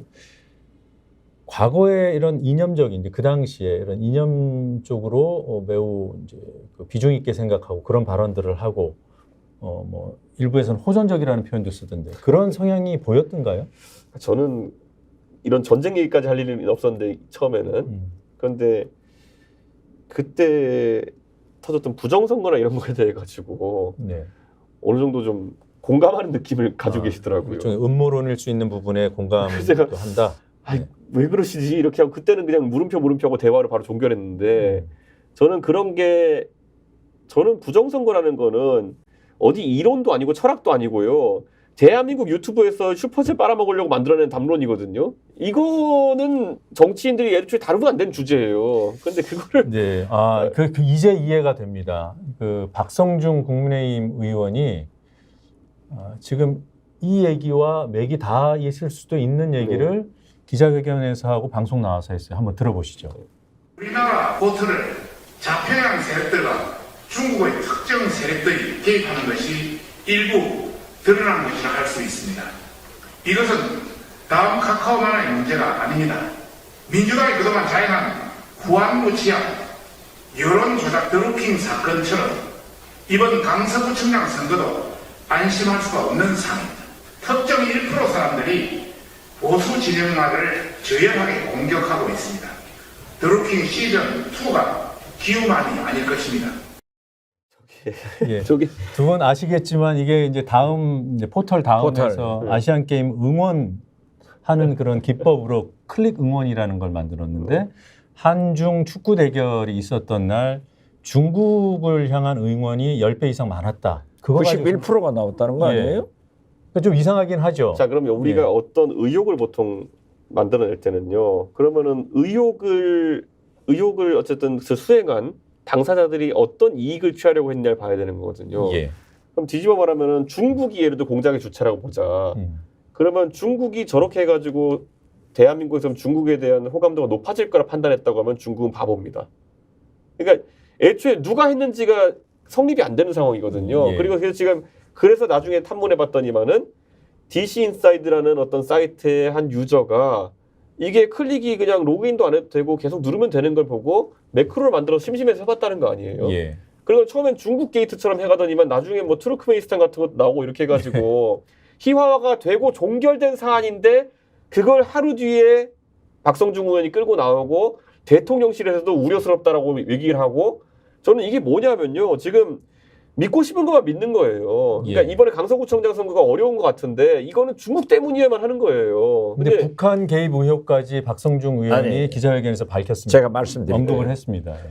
우리 대한민국은 모든 미제 사건을 북한의 소행이다 네. 하면은 우리 국민들이 과거에는 90% 이상 믿었어요. 지금은 다 안다고요. 왜 저렇게 전 근대적인 것으로 민주당이 하고 강서구청장 선거에 대입한다.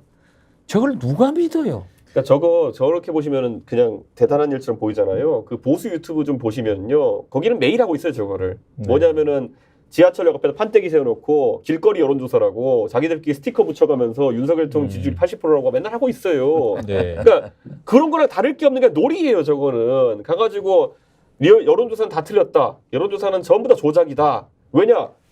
역 앞에 가가지고 오후 2시에서 판때기에다가 그 스티커 하나 주면서 대통령 지지하냐 아니야 붙여보라 했더니만은 대통령 지지율 80%가 넘게 나왔다. 예. 이런 거거든요. 아니 도대체 9호선 가양역 앞에 오후 2시에 어떤 젊은 청년이 돌아다닌다고 그런 걸 합니까? 자, 어떻게 됐든 디톡스에서 네. 박성준 의원의 얘기를 논하는 것 자체가 품위를 낮추는 거예요. 국회의원이잖아요. 국회의원도 국회의원 지역구가 어디죠? 남해든가요? 아니요. 남해 출신인데 서초울입니다. 서초울. 예. 예.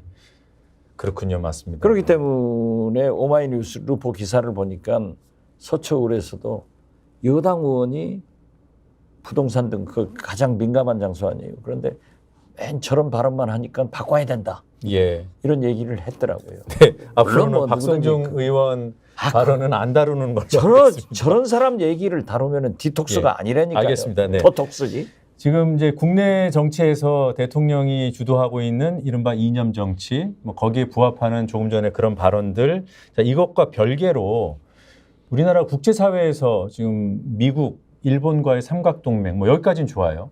근데 그러다가 혹시라도 뭐 외교적으로 고립되는 건 아닌가 이런 시그널들이 보인다는 그런 분석 기사들이 있더군요. 지금 당장에 대북 관계는 고립되고 있어요. 그 킹 이병이 이제 미국으로 제가 송환됐잖아요. 페이스북에 썼는데요.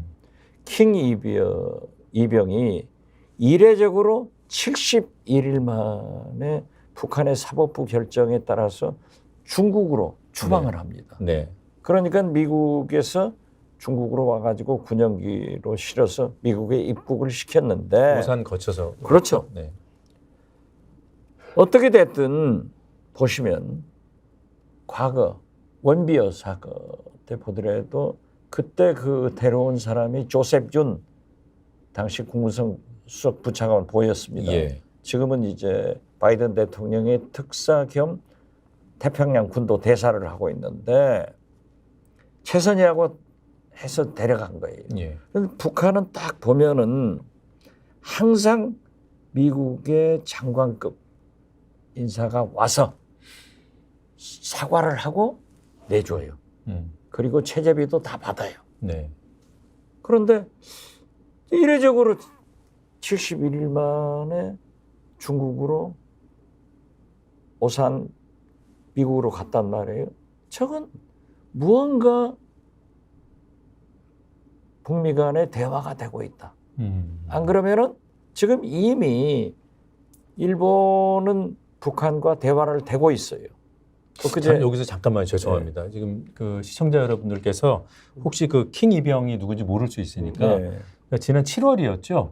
그 판문점을 견학하던 중에 북으로 넘어간 미군 병사가 킹 이병이고 지금 70여일 만에 북한이 그 평양 주재 스웨덴 대사관을 통해서 중국으로 추방했고 스웨덴 대사가 데리고 나가서 미국에 이제 인계한 거 아니겠습니까?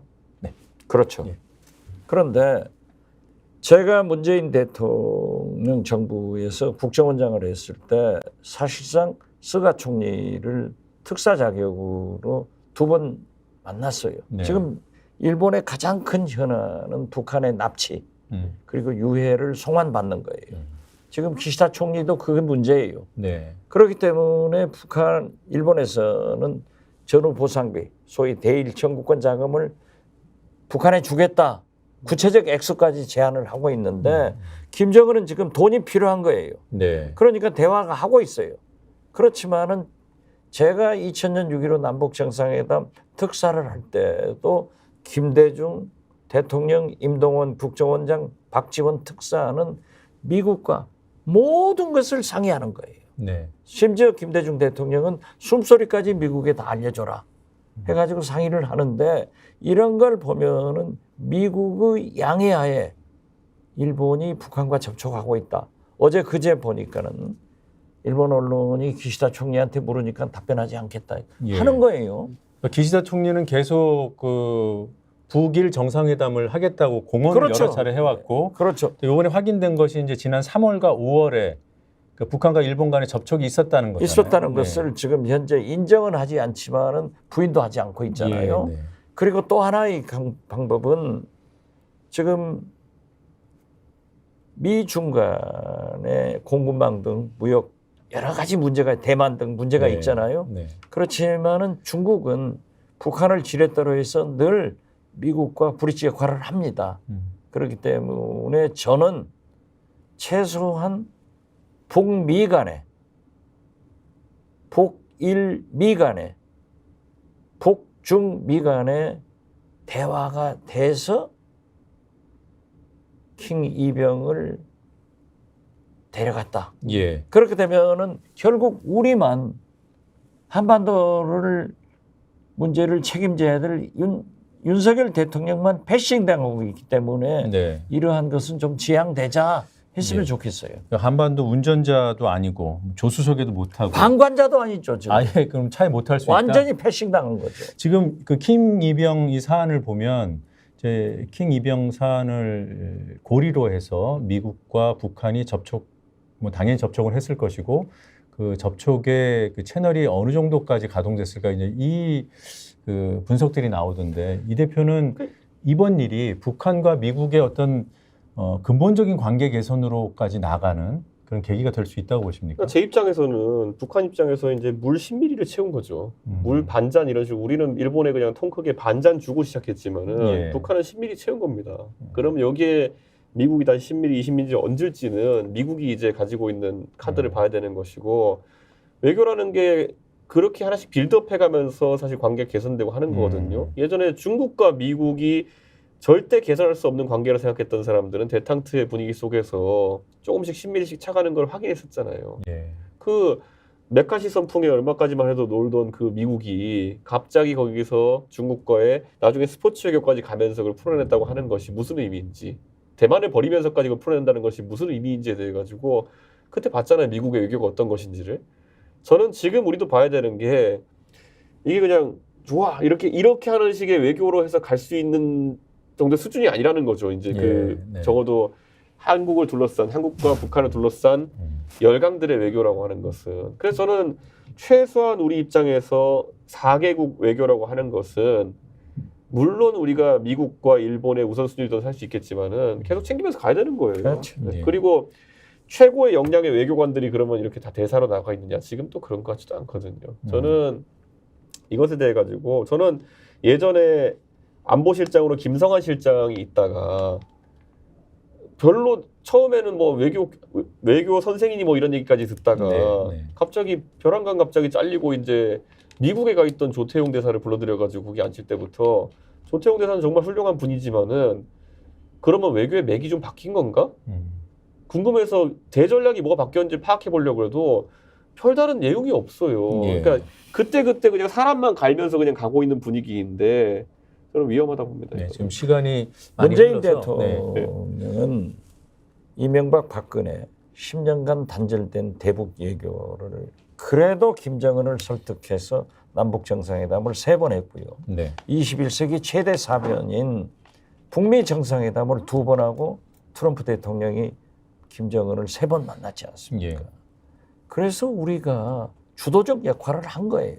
한반도 문제마저도 운전석도 못 쓰고 조수석도 못 하고 저 지나가는데 버스 지나가는데 손도 못 들고 흔들고 있으면 이건 안 됩니다. 예. 진짜 윤석열 대통령이 외교가 평화고 경제이기 때문에 저는 이번도 좀 잘했으면 좋겠다. 그런 생각이 저는 말씀드립니다. 외교라는 게 갑자기 뿅 하고 외교만 잘하는 나라가 튀어나가기 어렵다 보거든요. 종합적인 국력에 따라 가지고 그렇지. 외교적 힘이 나가는 게 다를 텐데 저는 박지원 원장님은 이제 문재인 정부의 대북 외교에 대해서도 평가해 주셨지만은 저는 둘 다 지금 윤석열 정부의 대일 외교도 그렇고 문재인 정부의 대북 외교도 그렇고 국민들의 완벽한 동의를 받기 어려운 상황에서 각자 그냥 큰 거 찾아 나섰다가 이렇게 됐다 저는 이렇게 보는 거예요. 사실 도보다리에서 만나는 이벤트적인 기획은 잘했다 볼 수 있겠지만은 그게 무슨 맥락에서 나온 건지에 대해서 사람들이 대한민국 국민 절반은 이해 못하는 거였거든요. 그럼 지금 대일 외교도 마찬가지였던 거예요. 나를 믿고 따라와봐. 우리가 반잔 채우면은 반잔 들어올 거야. 문재인 대통령도 마찬가지잖아요. 뭐 이거 우리가 먼저 열어놓으면은 통 크게 가면은 북한이 화답할 것이다. 거기에 트럼프라는 희대 인물까지 껴가지고 뭔가 크게 움직임이 가는 것 같아 보였는데 많은 사람들은 판문점 도보다리에서 주 정상이 만나가지고 회담할 때 기대를 가졌겠지만은 저는 그 뒤에 트럼프와 또 이렇게 트럼프가 판문점을 넘어갈 때 문재인 대통령이 밖으로 걸어 나가려고 할 때 미국 측 경호원이 문을 닫아거는 장면에서 또 많은 사람들은 한계도 느꼈을 거예요. 예. 저는 이런 것처럼 외교는 보여주는 것보다는 우리 국력의 종합적인 평가인데 너무 지금 그 단편적으로 달려드는 게 아닌가 문재인 정부도 그렇고 윤석열 정부도 그렇고 그 문제에 대해서는 저도 할 말이 있지만은 네. 오늘 시간 관계상 다음 기회에 한번 예, 예. 합시다. 네, 제가 요거 하나는 그러니까 지금 일본을 향해서 우리가 잔을 먼저 반을 채웠는데 일본이 화답을 안 하는 거라면 그 남북 관계에 있어서 그때 모르겠어요. 반을 채운 게 한국인데 안 채운 게 북한인지 아니면 미국 사정 때문에 못 채운 건지 이런 차이는 좀 있지 않겠습니까? 아니 그럼 미국 사정 때문에 물을 못 채울 거라 생각했다 그러면 먼저 선뜻 그렇게 채우기보다는 미국과 보조를 맞춰서 물을 따라줬어야 되는 거죠. 그러니까 그것도 지금 제가 봤을 때는 물론 사후적인 평가이긴 하지만은 예측이라도 실패했다고 저희가 얘기할 수 있는 거고요. 이런 게 있어요. 알겠습니다. 사실 예. 제가 자꾸 탑스파이 앞에서 외교 얘기하니까 좀 민망하긴 한데 이건 있는 것 같아요. 우리가 예전에 그 대한민국 우리 민족의 고려 시대 때 외교부터 시작해서 서희 장군이 말 한마디로 강동 육주를 받아오고 이런 거 얘기하지 않습니까? 예. 근데 그게 사실 지금 와서 보면 멋있어 보이는 거예요. 그 당시 보면 궤변 가까운 거였을 거거든요. 그래가지고 우리가 니네랑 닿는 걸 방해하는 사람들이 가운데 있기 때문에 니네 땅이랑 우리 땅 경계를 확정하면은 우리가 잘할 거야. 뭐 이렇게 하는 거였는데 저는 이런 생각이 들어요. 그 당시에 실제 거란이나 이런 나라들이 있어가지고는 그 땅이 실제 실효적 지배하기도 어렵고 그렇기 때문에 선뜻 내주는 걸 수 있었는데 그거를 우리가 어떤 의미를 부여해가지고 정치적 성과를 만들어내느냐가 다른 얘기거든요. 예. 지금 윤석열 정부 입장에서는 일본에 요구할 수 있는 게 어렵지 않지만 성과는 크게 나올 수 있는 부분도 있었어요. 근데 그거 다 포기하고 지금 먼저 주고 온 겁니다. 예, 알겠습니다. 오늘 윤석열 외교는 망친 거예요. 예, 두 분 대일, 대미, 대북. 예, 사실 이제 이 대중. 얘기를 하면서 그 총선 얘기까지 해야 되는데 시간 관계상 이제 이대로 가면 총선 뭐 여당은 망친다 이런 쪽에 두 분 다 의견이 비슷한 것 같아서 제가 일방적으로 네. 오늘 토크는 여기서 마무리를 하고 또 다음 주를 기약해 보겠습니다. 오늘 다 하면 다음 주 할 게 없잖아요. 예. 네. 예.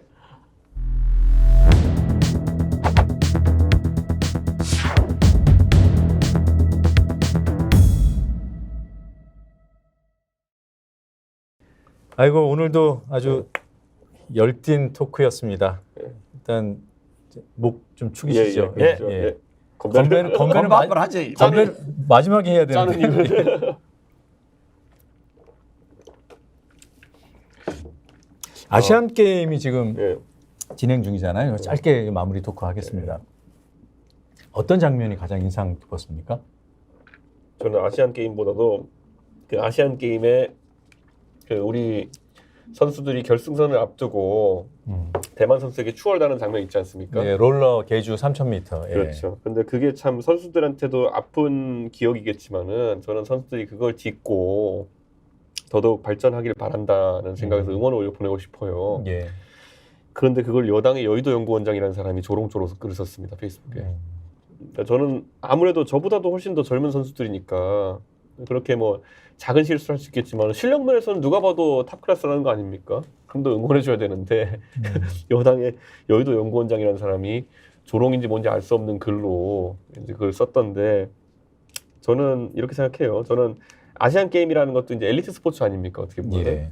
그런데 이번 아시안 게임 특징적인 거는 e스포츠까지 종목이 확장돼 가지고 굉장히 우리가 생각하는 스포츠의 범위 넓혔고. 네, 체스도 나오더라고요. 그렇죠. 그리고 두 번째로는 이제 메달 색깔은 편의상 매기는 거지. 사실 저는 너무 엘리트 스포츠에 또 매달리는 모습 보이지 않았으면 좋겠다. 예. 원래 그 경제가 덜 발달한 나라들 같은 경우에는 맨손 스포츠, 뭐 복싱이나 이런 거로 메달 따는 경우 많고 나중에 이제 경제가 발달한 나라들은 돈이 좀 도는 스포츠, 구기 종목이라든지 아니면 이런 것들에서 성과가 나는 경우가 많은데 저는 우리나라도 후자로 많이 갔으면 좋겠다. 예. 그런 생각이 듭니다. 원장님은 어떤 장면이 인상이? 스포츠는 선진화됐더라고요. 네. 누가 수영, 펜싱 이런 운동에서 그렇게 메달을 딸 수 있었겠어요. 네. 하나 슬픈 것은 부산 아시안 게임 때 네. 부산시장이 김대중 대통령을 만나서 북한 선수들을 초청해 주십시오 해서 임동원 원장을 특사로 보내가지고 당시 미녀 응원단이 와가지고 세계적 관심을 끌었어요. 네. 그랬는데 이번에 그 항저우에서 남북 간에 그러한 모습, 심지어 북한 팀을 폄하하고 또 그러니까 북한에서도 우리 팀을 괴뢰라고 하고요. 하는 네. 모습을 보고 네. 이건 아니지 않느냐 하는 생각을 했는데요. 어떻게 됐든 하나 밝은 것은 신유빈 그 젊은 네. 탁구 선수. 탁구 네. 어린 선수가 31살짜리 기화한 다문 아니에요. 네. 전지 선수요. 네. 선수하고 26년 만에 금메달을 따는 것을 보면은 역시 우리도 좀 네. 이민을 개방해서 다문화 가정으로 가자 하는 예. 전진도 보았습니다. 예, 우리 박 원장님 기차 시간이 지금 원장님 다 돼서. 그 북한 민영원단 이런 거는 요즘 시대 맞지 않아요. 또 그거는 옛날에는 됐는데 그 당시에 그런 표현은 있었고요. 요즘은 네. 대한민국의 아 그렇죠. 미녀 저 응원단이라는 자체가 요즘은 성폄하니까 굉장히 어렵지만 그때는 네. 미녀 응원단이라고 했어요. 그때 예. 참 신기했죠. 많은 사람들이 이게 가능하구나. 근데 네. 지금 시대는 좀 다른 남북 협력을 한번 생각해봐야 될 것 예. 같다는 생각이. 그럼에도 불구하고 아까 말씀하셨던 그 신유빈 선수가 치렀던 남북 대결 결승전은 멋있었고요. 네. 승자 패자 모두 박수 받아 마땅하고 네. 제가 한 말씀만 드리고 마무리하겠습니다. 네. 아까 언급해주신 그 남자 롤러스케이트 네. 3,000m 결승에서 우리 팀이 아깝게 마지막 그 세리머니 중에 역전을 당해서 이제 은메달에 그쳐서 많은 비판을 받고 있는데 오히려 격려가 필요하다는 좋은 말씀 해주셨고요. 또 한 가지는 뭐 다른 차원에서 이제 선거가 코앞이니까 강서구청장 선거 판세를 어떻게 보시든 어느 쪽을 지지하든 선거 끝났다고 판단하지 마시고 꼭 투표장에 나가 주시기 바랍니다. 네, 오늘 디톡스 두 번째 순서였는데 오늘도 정치 복원을 외치면서 건배하고 마무리하겠습니다. 벌써 다 드셨네요. 예, 목이 말랐습니다. 정치 복원 건배! 네, 고맙습니다. 네.